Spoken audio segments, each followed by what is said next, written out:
سرکار دو عالم علیہ السلام نے فرمایا ایک آدمی نے 500 سال بغیر ریاکاری کے اللہ کی عبادت کی. 5 سال نہیں ہوتی بغیر ریاکاری کی. تہجد پڑھنے والا جب تک 6 لوگوں کو بتا نہ دے تہجد پڑھیے، اتنی دیر تو تہجد آگے بڑھتی نہیں. کم از کم 6 بندوں کو پتہ ہونا چاہیے. اور میرے جیسے حاجی نمازیوں کا تو دل کرتا ہے کہ وظیفے پہ بندہ رکھا جائے جو تعریفیں کرے صبح و شام. حاج صاحب کی کیا بات ہے، حضرت صاحب کی وظیفہ دیں گے اس کو مہینے کا، اور وہ تعریف کرے کھول کے کہ آپ کی بڑی بات. یہ مرض ہے، تعریف سننا نا یہ بیماری ہے. حضور فرماتے ہیں یہی بندہ جب اللہ کے حضور کھڑا کیا جائے گا تو رب کریم اس سے کہے گا کہ چلو اس کو میرے فضل سے جنت میں لے جاؤ. تو عرض کرے گا مالک فضل تو ٹھیک ہے پر 500 سال لگائے میں نے. 500 سال جس نے لگائے، بول پڑا یا اللہ 500 سال لگائے اور تو کہتا ہے کہ اس کو میرے فضل سے لے جاؤ. رب کریم نے فرمایا چلو کوئی نہیں، پھر انصاف کر لیتے ہیں. الٹی آنکھ کی روشنی نکال کے ترازو کے ایک پلڑے میں رکھو اور 500 سال کی بغیر ریاکاری کی عبادت دوسرے پلڑے میں رکھو. کبھی اس مریض سے پوچھنا جس کو ڈاکٹر کہہ دیتا ہے کہ تیری آنکھ کا علاج نہیں ہو سکتا. بے بس ہوتے ہیں ڈاکٹر، جواب دے جاتا ہے شعور. پوچھ کبھی اس شخص کو، کہتا ہے بس جناب اب آپ اپنی آنکھیں موجود ہونے کے باوجود آپ دیکھ نہیں سکتے، اتنی موٹی آنکھ لگی ہوئی ہے. لیکن روشنی اللہ چاہے تو دیتا ہے، نہ چاہے تو نہیں دیتا. ایک آنکھ کی روشنی ایک پلڑے میں رکھ لو اور دوسرے میں 500 سال کی عبادت رکھ دی. اللہ اکبر. تو رب کریم نے فرمایا اب تولو. جب تولی تو وہ عبادت تھوڑی تھی اور ایک نعمت زیادہ تھی. اللہ نے فرمایا یہ تو بھئی اس کو تو 500 سال دیے تھے، یہ تو ایک نعمت کا شکر نہیں ادا کر سکا، پکڑو اس کو دوزخ میں ڈالو. ایک کر کے کیا آیا ہے، پکڑو جہنم میں ڈالو اس کو، لے چلو. ترمذی شریف کے لفظ ہے، نبی پاک نے ہمیں سمجھایا اور ایک جملے میں ساری بات ختم کر دی. حضور فرمانے لگے تو اللہ کی تھوڑے دیے ہوئے رزق پہ راضی ہو جا، وہ بھی تیری تھوڑی عبادت سے راضی ہو جائے گا. اور اگر تیرا پروگرام ہے نا لمبی چوڑی جائیدادوں کا تو پھر سجدے بھی لمبے کر، پر لمبے کر میں تو بھی. یہ کیا بات ہوئی، آج اتنی دولت بڑھتی جاتی ہے عبادت سکڑتی جاتی ہے، وقت ہی نہیں، ٹائم ہی نہیں. یہ بڑھا پھر. تو جب دوزخ میں جانے لگا نا تو پھر خیال آیا. تو حضور فرماتے استغفار کرنے لگا، کہنے لگا اللہ میں بھول گیا تھا، اللہ مجھے غلطی لگ گئی. استغفار کر رہا. تو جب اس نے استغفار کیا تو رب کریم تو پہلے ہی بڑا قبول کرنے والا ہے. یا اللہ میں بھول گیا. تو فرمایا چلو جو استغفار کرے اسے تو میں ویسے ہی معاف کر دیا کرتا ہوں. ایک صحابی چڑیا کے بچے اٹھا کے لے آئے. وہ چڑیا شکایت لے کے آئی اور حضور کے کندھے پہ بیٹھ کر شکایت کرنے لگی کہ حضور آپ کے صحابی نے میرے بچے اٹھا لیے. بات تو چڑیا کے بچوں کی ہو رہی تھی نا. تو رسول کریم فرمانے لگے اس کے بچے چھوڑ دو. اور پھر حضور فرمانے لگے دیکھو یہ چڑیا اپنے بچوں سے کتنا پیار کرتی ہے. جب چڑیا اتنا پیار کرتی ہے تو رب اپنے بندوں سے کتنا پیار کرتا ہو. اللہ کتنی رحمت والا ہوگا. یعنی ہر بات میں رسول کریم نا، ہر بات میں اللہ کی رحمت کا ذکر. ایک جنگ کا موقع ہے تو صحابہ کرام علیہم رضوان فرماتے ہیں کہ دوران جنگ ایک عورت کا بچہ کھو گیا اور بچہ بھی دودھ پیتا تھا. دودھ پیتا بچہ کچھ دیر ملے نا تو ماں کی چھاتیوں میں دودھ جوش مارتا ہے. دودھ پیتا بچہ کھو گیا تو عورت دیوانوں کی طرح، مجذوبوں کی طرح بچہ تلاش کرتی. میرا بچہ. کبھی ادھر جاتی ہے کبھی ادھر جاتی ہے، ڈھونڈتی ہے، تلاش کرتی، پریشان ہوتی. میرے رسول کریم کی نظر پڑ گئی، حضور کی نظر رحمت ہو گئی. تو محبوب فرمانے لگے صحابہ بتاؤ اس کا بچہ ڈھونڈو. ایک صحابی کہنے لگے حضور مجھے پتہ ہے کہاں ہے، ابھی ملوا دیتا ہوں. تو حضور نے فرمایا یہ اپنے بچے سے کتنا پیار کرتی. عرض کی حضور نہ کوئی ماپ سکتا ہے، نہ کوئی تول سکتا ہے، نہ کوئی اندازہ کر سکتا ہے. حضور کی آنکھوں میں آنسو آ گئے. فرمایا اب ذرا ایک بات تو بتاؤ. یا رسول اللہ پوچھئے. فرمایا اگر اس کا بچہ اسے مل جائے تو یہ اسے آگ میں ڈالے گی. تو صحابہ عرض کرنے لگے حضور ہو ہی نہیں سکتا. یہ تو گرم ہوا نہیں لگنے دے گی. تو حضور فرمانے لگے میرا رب اس سے بہت بڑھ کر اپنے بندوں سے محبت کرنے والا اور اس سے بہت بڑھ کر اپنے بندوں پہ رحم کرنے والا ہے. وہ بھی چاہتا نہیں کہ اس کے بندے جہنم میں جائیں. امام غزالی نے بڑی خوبصورت روایت لکھی. حضرت ابو ہریرہ رضی اللہ تعالیٰ عنہ فرماتے ہیں کہ ہم لوگ بیٹھے تھے تو یکا یک ایک دیہاتی عرابی آیا, یکا یک اندر داخل ہوا. السلام علیکم کہا. بندہ بڑا سادہ تھا, یہ بھی نہیں پوچھا کہ باتیں کیا ہو رہی تھی, کوئی سوال جواب نہیں. سلام لینے کے فوراً بعد عرض کرتا یا رسول اللہ ایک مسئلہ پوچھنا تھا. کہتے ہم حیران ہو گئے کہ یار پہلے پوچھ تو لے, پہلے کیا بات ہو رہی, آتے ہی اپنی چھیڑ دی ہے. ایک مسئلہ پوچھنا تو حضور نے فرمایا پوچھو. عرض کرنے لگا حضور یہ بتائے قیامت والے دن حساب کس نے لینا ہے؟ تو محبوب مسکرائے, فرمایا بولے آدمی سادی سی بات ہے, حساب اللہ نے لینا ہے.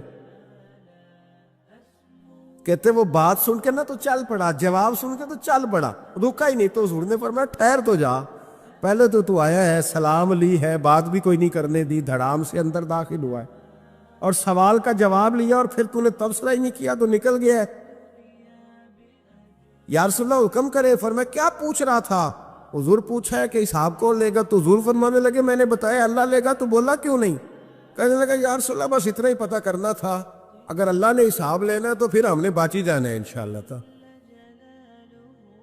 پھر باچی جانا ہے. تو حضور فرمانے لگے کس طرح؟ کہنے لگا یا رسول اللہ جب وہ کریم غالب آئے گا نا, جب اس کا غلبہ آئے گا تو وہ بڑا کریم ہے, اس نے معاف ہی کرنا ہے, اس نے معاف ہی کرنا ہے, اس نے کرم ہی کرنا ہے. عدل کرے تے تھر تھر کمبل, عدل کرے تے پھر تھر تھر کمبل, اچیاں شانہ والے تے فضل کریں تے بخشے جاون, میرے جائے منہ کھالے. فرمایا اس نے معاف ہی کرنا ہے. حضرت ابو ہریرہ کہتے ہیں کہ حضور نے فرمایا ٹھیک ہے تو جا. وہ چلا گیا تو حضور رونے لگے. فرماتے ہم نے عرض کی حضور کیا ہوا؟ تو محبوب فرمانے لگے بندہ بڑا سادہ تھا پر بات بڑی کھری کر گیا ہے, بڑی کھری بات کر گیا ہے. کریم جب غالب ہوتا ہے تو معاف ہی فرماتا ہے. تو بھائی سادے لوگوں کو بھی پتا تھا کہ اللہ کی رحمت کی بات. ہمارے گھروں میں, ہماری گفتگو میں, ہمارا ایک دوسرے سے ملنا, ناراض نہ ہونا, مایوسی کی باتیں کرتے ہیں. مایوسی, میں انتظار میں ہوں, میں انتظار میں ہوں کہ کوئی بندہ مجھے ملے اور آ کے کہے میں بڑا راضی ہوں, بتائے اللہ کا شکر کیسے کر لیں. میں انتظار میں ہوں, اتنے سالوں میں مجھے بندہ کوئی نہیں ملا, جو ملا اس نے یہی کہا پریشان بڑا ہوں دعا کر دیں. بڑی اذیت ہے, سب سے زیادہ میں ہی تنگ ہوں. کچھ کرے, کوئی وظیفہ بتائے, کوئی تعویذ دے, کوئی ملے نا یار, کوئی ملے, کوئی کہے کہ الحمدللہ تعالی. اور میں نے تعلیم کے لیے صرف اور اظہار نعمت کے لیے, تشکر کے لیے کئی دفعہ آپ کے سامنے یہ کہا ہے کہ الحمدللہ جس طرح کے استاد مجھے ملے شاید کسی کو نہ ملے, اور میں نے اظہار تشکر کے طور پر کہا ہے پھر کس طرح کے شاگرد مجھے ملے ہیں اتنے اچھے فرما بردار شاید کسی کو نہ ملے, اور جس طرح کے سادے اور درویش ماں باپ اللہ نے مجھے عطا فرمائے. اب تو بڑا تیز لوگوں کا زمانہ ہے نا, شاید کہیں میسر آئے. اور میں کہا کرتا ہوں اتنے فرما بردار مرید بھی نہیں ملتے. لوگ تو کہتے ہیں فرما بردار نہیں ملتے, ہمیں الحمدللہ فرما بردار, تابع دار, ہر لحاظ سے اچھے ملے. اس کی وجہ یہ ہے کہ جیسے مرشد اللہ نے ہمیں عطا فرمائے ایسا کسی کو اللہ نے عطا, تو شکر کریں اللہ کی نعمتوں, شکر کریں. بس جہاں بیٹھیں گے جملے ٹوٹیں گے, جہاں بیٹھیں گے پریشانی. مجھے کچھ بندے ایسے ملتے ہیں دنیا میں جو صرف وہ اکیلے ہی ٹھیک ہے, یعنی ابا جی نے بھی ظلم ہی کیا ساری زندگی, اماں نے بھی ظلم ہی کیا, استاد بھی سارے غلط مل گئے, اور ہر بندہ ہی انہیں, اور پھر بعد میں اولاد ملی تو نافرمان ہی مل گئی. تو میں کہتا ہوں یار یہ ہو نہیں سکتا. ویسے بہرحال چلو اگر تو کہتا ہے تو بات سمجھ میں آتی ہے کہ ہو سکتا ہے کوئی سانحہ ایسا ہو گیا ہو. اللہ کی رحمت کی بات کرے. میرے نبی کریم علیہ السلام نے فرمایا بندہ سادہ تھا پر بات پتے کی کر گیا. یہاں تک لکھا امام صفوری نے کہ قیامت کے دن اللہ ایک بندے کے لیے دوزخ کا حکم دے گا. بندہ جہنم کی طرف جا رہا ہے, فرشتے زنجیریں ڈال کے کھینچ کر لے جا رہے ہیں, بندہ جا رہا ہے دوزخ کی طرف. فرشتے کھینچتے ہیں تو پھر مڑ کے پیچھے دیکھتا ہے. توجہ ہے میری بات پر؟ ادھر دیکھنا ذرا. وہ کئی دفعہ کسی کو کھینچتے ہیں نا تو مڑ مڑ کے پیچھے دیکھتا ہے. چلو آپ کو سمجھاتا ہوں, سمجھ آ جائے گی. وہ جب سکول جانے کو دل نہیں نہ کرتا تھا جی, انتے سی لیکچر دینے نا اپنے بچیاں نو, اور بڑا 1.5 گھنٹے کا, بچے ناراض نہ ہو جائے. جب وہ کبھی جس نلائق کا سکول جانے کو دل ہے اور اس کو کھینچتے تھے تو وہ پلٹ پلٹ کے پیچھے جاتا نہیں. اسی طرح مدرسے میں بھی جب آتے ہیں تو کئی بچے ایسے ہوتے ہیں جو آتے نہیں تو کھینچ کھینچ کے نہیں لے جاتے کئی دفعہ. تو جب کھینچ کے فرشتے جہنم کی طرف لے جا رہے ہیں, کھینچتے ہیں تو پلٹ کے پھر پیچھے دیکھتا ہے, پھر فرشتے کھینچتے ہیں پھر پیچھے دیکھتا ہے, پھر فرشتے. ذرا نظارہ دیکھنا, دوزخ کو لے جا رہے ہیں, پلٹ پلٹ کے اللہ کی طرف دیکھتا ہے. دوزخ کا دروازہ آ گیا, پھر پیچھے دیکھ رہا ہے. رب کریم نے فرمایا اسے واپس بلاؤ, رحمت دا دریا الہی, بلاؤ اسے واپس. واپس آیا. اللہ نے فرمایا بتا تو پلٹ پلٹ کے کیا دیکھتا تھا؟ ویسے اللہ کو نہیں پتا کیا دیکھ رہا ہے, کیا دیکھ رہا تھا. تو رو پڑا, عرض کرنے لگا مالک میرا یقین تھا کہ تو بڑا ہی کریم ہے, اللہ میرا ایمان تھا تو بڑا رحیم ہے, اللہ میرا ذہن تھا تو معاف کرنے والا ہے.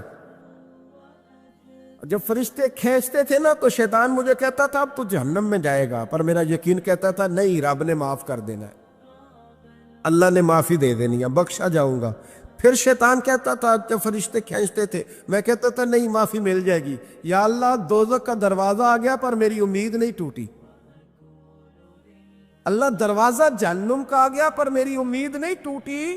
اور جب میں نے آخری دفعہ پلٹ کے دیکھا تیری آواز آئی کہ واپس لاؤ, تو میرے اندر سے آواز آئی کہ لے بھئی تیرا یقین جیت گیا ہے, تیرا ایمان جیت گیا ہے, تیرے اندر کی روحانیت کامیاب ہو گئی. بندے اور رب کی باتیں ہو رہی ہیں تو فرشتے چپ کر کے کھڑے ہیں. تو رب نے فرمایا تم خاموش کھڑے ہو. عرض کی یا اللہ اب اس کا کرنا کیا ہے؟ فرمایا کرنا کیا ہے, جو میری رحمت کی اتنی زیادہ امید رکھے اسے جہنم میں ڈال دوں؟ یہ کیسے ہو سکتا ہے؟ اس کو پکڑو اور میرے فضل کے ساتھ اسے جنت عطا کر دو. تو پہلی بات یہ کہ اللہ کی رحمت کی امید رکھیں. صبح سے شام تک کہے الحمدللہ. کیا کہے؟ ایک ہوتا ہے تکبر کے طور پر بڑھ کے مارنے کے لیے ذکر کرنا, وہ منع ہے. ڈینگے نہیں مارنے بلکہ اللہ کی رحمت کا ذکر کریں تشکر کے لب و لہجے, تشکر کے لب و لہجے. ہمارے نا لفظوں سے شکوے چھلکتے ہیں, ہمارے جملوں سے چھلکتا ہے کہ ہم پریشان ہیں, ہماری باتوں سے محسوس ہوتا ہے کہ ہم کسی وجہ سے بڑی تکلیف میں ہیں. اس کو نکال دیں. جب بندہ اللہ کی رحمت کی امید کرے گا تو اللہ بھی پھر رحمت, فضل اور کرم کے بادل ہی برسائے گا. دوسری بات ہمارے بزرگوں نے لکھی ہے, اگر اللہ کے قرب کا رستہ طے کرنا ہے تو وہ اس طرح ملے گا کہ اللہ کے ہر فیصلے پہ راضی ہو جاؤ. جہاں اللہ نے مجھے بٹھایا میں راضی ہو جاؤں, جہاں اللہ تبارک و تعالیٰ نے میرے بھائی کو بٹھایا ہے وہاں میرا بھائی راضی ہو. جہاں جہاں اللہ نے ہمیں بٹھایا ہے ہم اس جگہ پہ راضی. معاملہ پتہ کیا ہے, ہم اپنی مرضی کا فیصلہ چاہتے ہیں اور مرضی تو اللہ کی چلے گی, مرضی اللہ کی چلے گی. میرے رسول کریم علیہ السلام نے صحابہ سے پوچھا تم کون ہو؟ حضور مومن. فرمایا ایمان کی دلیل دو. بھی یہ بات مجھ سے کو پوچھے تو شاید میں جھگڑا کروں کہ ایمان کی دلیل. حضور نے فرمایا کون ہو؟ یا رسول اللہ مومن. فرمایا دلیل دو. حضور دلیل ہے ہمارے پاس. دو. یا رسول اللہ اللہ نعمت دیتا ہے تو ہم شکر ادا کرتے, مصیبت ڈالے تو صبر کرتے, اور جو فیصلہ اللہ ہمارے حق میں کر دے ہم اس پر راضی رہتے ہیں. میرے محبوب کا چہرہ خوشی سے کھل اٹھا. فرمایا تمہیں مبارک ہو, تم تو واقعی بڑے پکے مومن ہو. تم مومن ہو, اگر اللہ کے فیصلوں پہ راضی رہتے ہو تو پھر تم. حضور فرماتے ہیں کچھ لوگوں کو اللہ قیامت میں بغیر حساب کتاب جنت میں داخل کرے گا. فرشتے پوچھیں گے پل صراط سے ہوائے ہو؟ وہ کہیں گے دیکھی نہیں. میزان عمل تلوائے؟ وہ کہیں گے دیکھا ہی نہیں. کیسے آ گئے؟ تو کہیں گے خدا کے فضل سے آ گئے. فرشتے پوچھیں گے تمہارا عمل کیا تھا؟ وہ کہیں گے کچھ بھی نہیں، عام لوگوں کی طرح نماز پڑھتے تھے، روزہ رکھتے تھے، حج فرض ہوا تو کیا، زکوٰۃ اگر ہمارے اوپر لاگو ہوئی تو دی، عام روٹین کے معاملات۔ تو فرمائے اتنی بڑی فضیلت کے بغیر حساب کتاب جنت، کوئی تو وجہ ہوگی۔ تو بندے عرض کریں گے وجہ ایک ہی تھی کہ رب جو ہمارے حق میں فیصلہ کرتا تھا ہم اس پر راضی ہو جایا کرتے، ہمیں کوئی شکوہ اس پر رہتا۔ علامہ ڈاکٹر محمد اقبال رحمت اللہ علیہ، توجہ ہے میری بات پر؟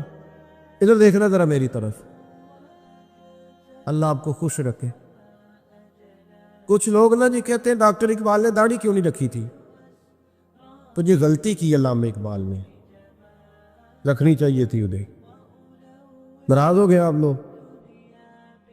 جو جس کی غلطی ہے وہ اس کی یہ غلطی ہو گئی ان سے، انہوں نے نہیں ٹھیک کیا۔ اب اقبال کے داڑھی نہ رکھنے سے کیا سنت کی مخالفت پر اسے ڈگری دی جائے گی؟ وہ میں ہی کیوں نہ ہوں، جو کام خلاف سنت ہے وہ بہرحال۔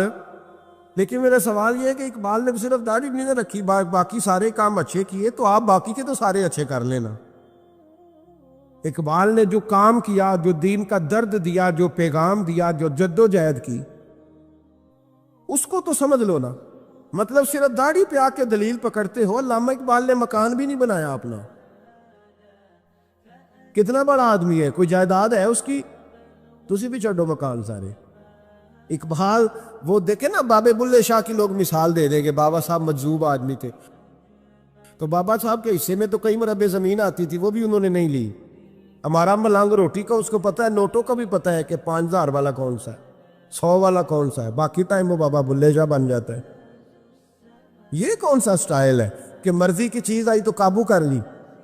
تو ڈاکٹر اقبال نے یہ درست کیا، لیکن اس کے باوجود ہمارا نظریہ ہے کہ اللہ اس کی یہ خطا معاف کرائے گا، پر بندہ بڑا باکمال تھا، یہ بڑی خوبی تھی، اور اس میں بھی کچھ حکمت ہوگی، کچھ باتیں ایسی انہوں نے لکھی ہیں بعض جگہوں پہ۔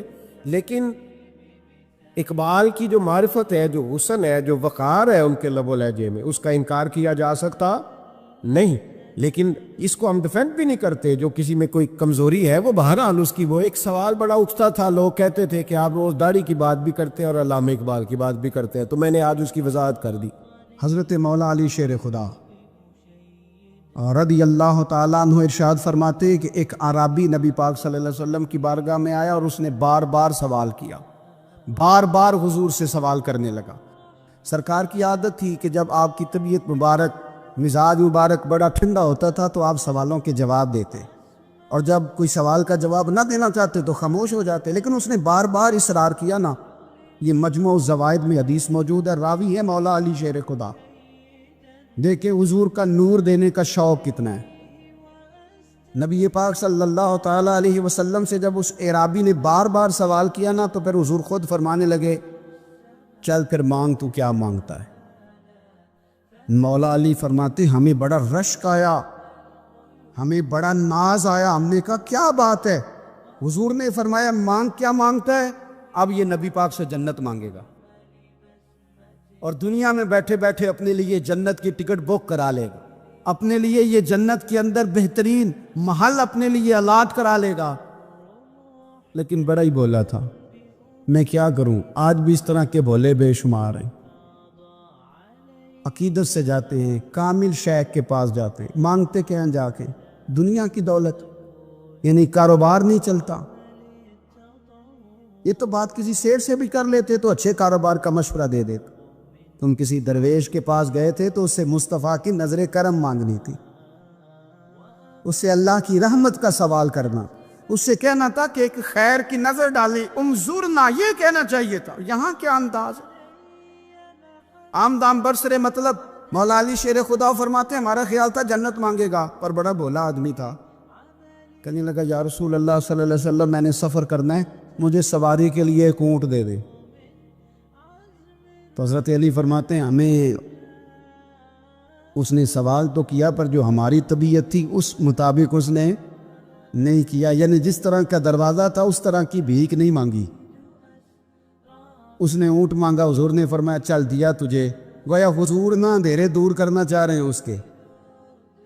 فرمایا چل اونٹ دے دیا، اب تو کچھ اور بھی مانگ لے۔ حضرت علی کہنے لگے لو بڑے نصیب والا، ایک چانس اور ملا ہے۔ تو کہنے لگا حضور اس طرح کریں، جو اونٹ پر کجاوا باندھا جاتا ہے وہ بھی دے دے۔ تو حضرت علی شیر خدا فرمانے لگے ہم نے کہا تیرا اللہ بھلا کرے، تو کہاں اڑ گیا ہے؟ حضور نے نا مسکرا کے ایک تیسرا موقع دیا، فرمایا چل تجھے کجاوا بھی دیا، کچھ اور مانگ لے۔ کہنے لگا حضور سفر بڑا لمبا ہے، آنے جانے کا خرچہ بھی دے دے۔ تو سرکار دو عالم صلی اللہ علیہ وسلم مسکرائے، فرمایا جا تجھے دیا۔ پھر حضور نے ایک مثال بیان کی اور فرمایا تجھ سے تو بنی اسرائیل کی وہ بوڑھی ہی اچھی تھی۔ یا رسول اللہ کون سی؟ فرمایا حضرت موسیٰ علیہ السلام جب اپنے وطن سے ہجرت کر رہے تھے، گھوڑوں پر بیٹھے، اونٹوں پر بیٹھے، لیکن اونٹ گھوڑے جاتے نہیں تھے، واپس لوٹتے تھے۔ تو حضرت موسیٰ علیہ السلام نے عرض کی اللہ یہ جاتے کیوں نہیں؟ تو رب کریم نے فرمایا اس لیے نہیں جاتے کہ جہاں سے آپ ہجرت کر رہے ہیں نا، وہاں ایک جگہ پہ حضرت یوسف علیہ السلام کا تابوت دفن ہے، جناب یوسف علیہ السلام کی قبر مبارک ہے، آپ وہ تابوت بھی نکال کے ساتھ لے جائیں۔ یہ اگر رب نے بتا دیا تو اللہ یہ بھی تو بتا سکتا ہے نا کہ قبر کہاں ہے۔ یہ بتا دیا تابوت کہاں، یہ نہیں بتایا، تابوت لے جائیں یہ نہیں بتایا کہاں ہے۔ یہ حضرت موسیٰ علیہ السلام آپ خود تلاش کریں گے تو حضرت موسیٰ علیہ السلام نے بنی اسرائیل کے لوگوں سے پوچھا کہ وہ کہاں ہے تابوت حضرت یوسف کا، تو وہ کہنے لگے ہمیں تو نہیں پتہ، ایک بوڑھی اماں ہے پرانی اسے پتہ ہے۔ حضرت موسیٰ علیہ السلام اس بوڑھی سے ملے تو فرمایا بتا دے کہ وہ تابوت کہاں ہے، حضرت یوسف کی قبر کہاں ہے۔ آج لوگ کہتے ہیں مزاروں پہ نہیں جانا چاہیے، تو پڑھو نا یہ حدیث کھول کے، نبی پاک صلی اللہ تعالیٰ علیہ وآلہ وسلم فرماتے ہیں کہ دیکھو قبر کا رستہ، مزار کا رستہ بتانے کا وہ عورت قیمت مانگ رہی ہے۔ حضرت موسیٰ کی ملاقات ہوئی تو آپ نے فرمایا مت میں پتہ ہے جناب یوسف کا مزار کہاں ہے، قبر کہاں ہے؟ کہنے لگی پتہ ہے۔ تو آپ نے فرمایا بتا دے۔ کہنے لگی مفت کیسے بتا دوں؟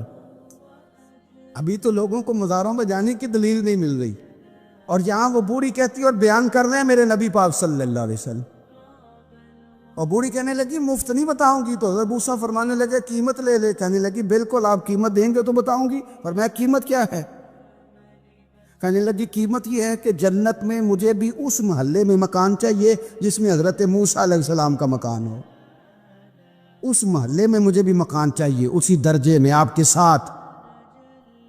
تو حضرت موسیٰ فرمانے لگے اماں چل تو جنت کا مکان مانگ، تو نے تو بہت بڑی سوسائٹی میں پلاٹ مانگ لیا ہے، وہ تو بڑا اونچا معاملہ ہے، وہاں تو انبیاء رسول ہوں گے، تو دور پہنچ گئی ہے، جنت مل جائے گی پر موسیٰ کا ساتھ۔ تو کہنے لگے جاؤ پھر میں میری ایڈریس بتاتی، پتہ تو میرے پاس ہی ہے نا، اور کسی کو ہے پتہ؟ تو حضور فرمانے لگے تجھ سے تو وہ بوڑھی اچھی تھی۔ جب وہ بی بی اڑ گئی کہنے لگی نہیں بتاتی، تو حضرت موسیٰ علیہ السلام عرض کرنے لگے مالک اب کیا کرنا ہے؟ تو رب کریم نے فرمایا موسیٰ آپ جنت میں اپنے پڑوس والے مکان کا وعدہ آپ کر لے اور بوڑھی کو وہ مکان عطا میں کر دوں گا۔ آپ وہ مکان کا وعدہ کر لیں، دے دیں۔ حضرت موسیٰ نے وعدہ کیا، پھر بی بی نے پتہ بتایا حضرت یوسف کے مزار کا، اور پھر وہاں سے حضرت یوسف کا تابوت نکال کے لے گئے۔ حضور فرمانے لگے او بولے تو نے کیا مانگا؟ اونٹ، کجاوا، خرچہ؟ او کاش میں نے تجھے کہا تھا تو نے کچھ مانگا ہوتا۔ میرے رسول پاک اپنی امت کی توجہ دلاتے ہیں، حضور فرماتے ہیں تمہارے نبی کے پاس بڑا کچھ ہے، آؤ آؤ مانگ لو، اب تنگی یہ داماں پہ نہ جا، اور بھی کچھ مانگ ہے آج وہ مائل بات آ، اور بھی کچھ مانگ، نہ بیس میں الجھ آ، طلب کر مانگ۔ مانگا پھر بریلی کے امام نے، کہنے لگے ماہ مدینہ اپنی تجلی عطا کریں، یہ ڈھلتی چاندنی تو پہر دو پہر کی ہے، مہربانی کریں یا رسول اللہ، ایک تجلی، ایک مہربانی کر دے۔ رسول پاک صلی اللہ علیہ وسلم ایک نا اور بہت بڑا اندھیرا ہے، وہ ہے غربت کی مایوسی کا اندھیرا۔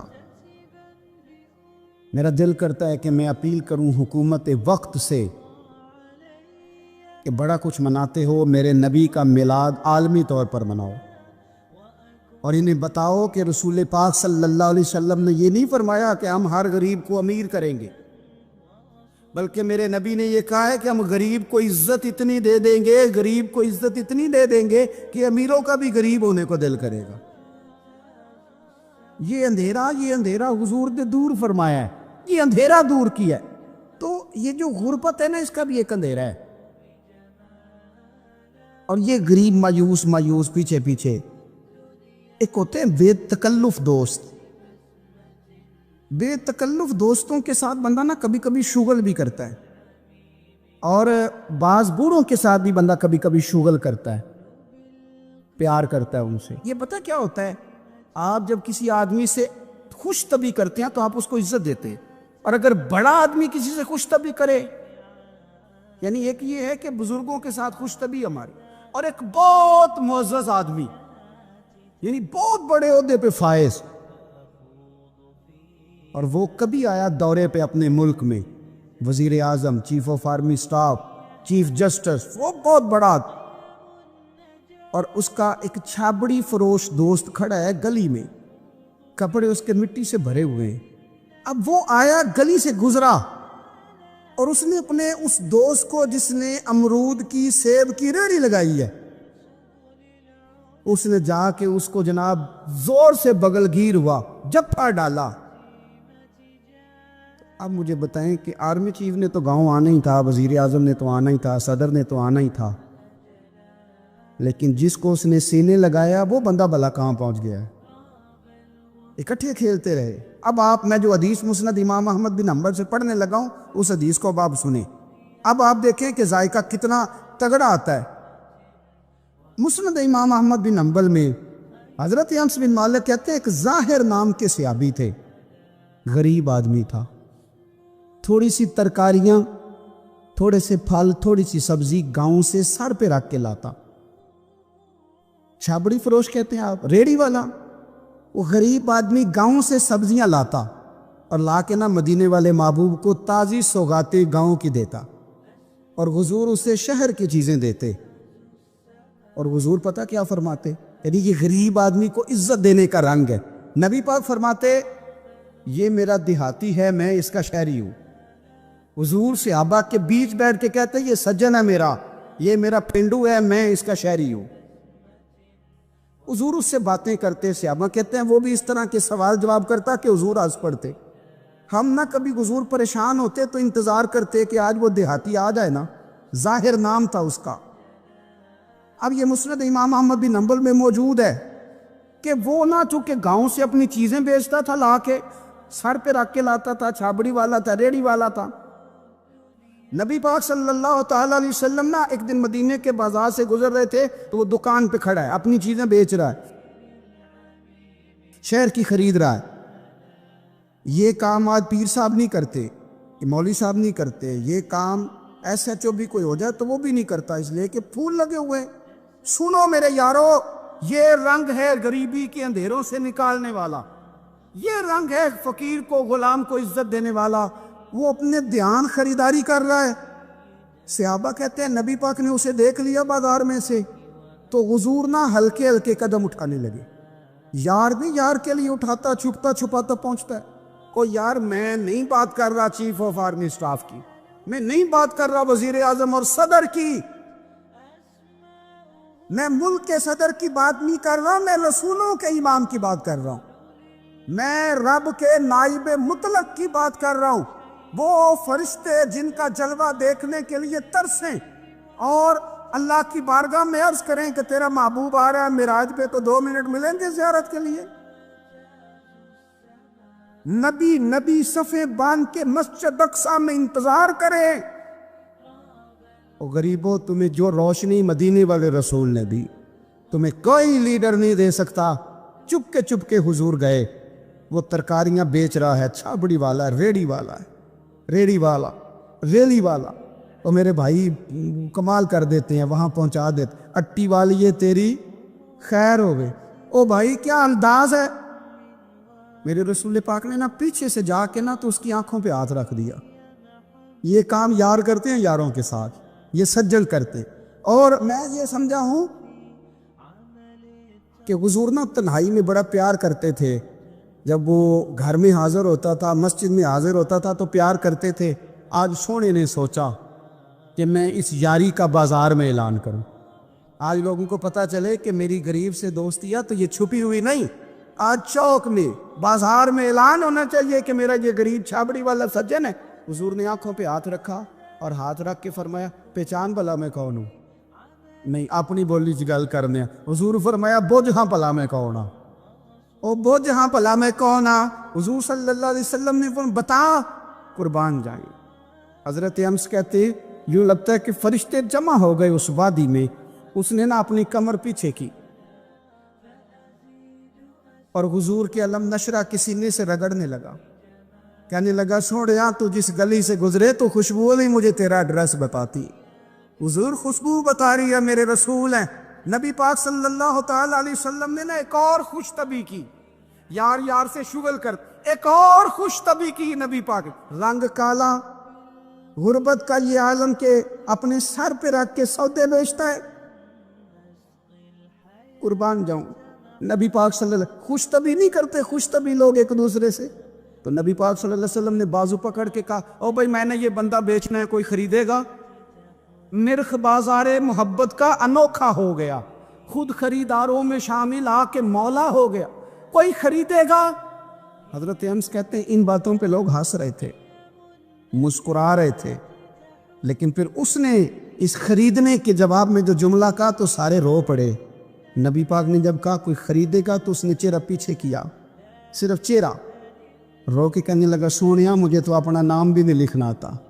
یہ تو بندہ نواز ہے تو کرم فرماتا ہے، مجھے تو نیڑے کوئی نہیں بٹھاتا. میرا نہ روپ ہے، نہ رنگ ہے، نہ شکل ہے، نہ کوئی اور میرے پاس خوبی، مجھے کون خریدے گا؟ لوگ تو ملازم بھی رکھتے ہیں تو پڑھے لکھے اور سیانے رکھتے، مجھے کون خریدے گا؟ اب اس بات پہ جب لوگ روئے تو میرے نبی پاک نے یوں پکڑا. وہ کہندے نہیں میں تیرا سجن ہوں، تینوں کوئی پرواہ نہیں. نبی پاک نے یوں کندھا پکڑا اور اس کا رخ ٹیرا اور پھر سینے سے لگا. فرمایا چپ کر، یہ تو نہیں کیا کہا کہ مجھے کون خریدے گا؟ فرمایا تو رب رسول سے پیار کرتا ہے، بندوں کی نظر میں تیری قدر ہو نہ ہو، میرے رب کی نظر میں تیری بڑی قیمت ہے، بڑی قدر و قیمت ہے، بڑی قدر. جب تک بکے نہ تھے کوئی پوچھنا نہ تھا، تو نے تو خرید کر ہمیں انمول ہی کر دیا.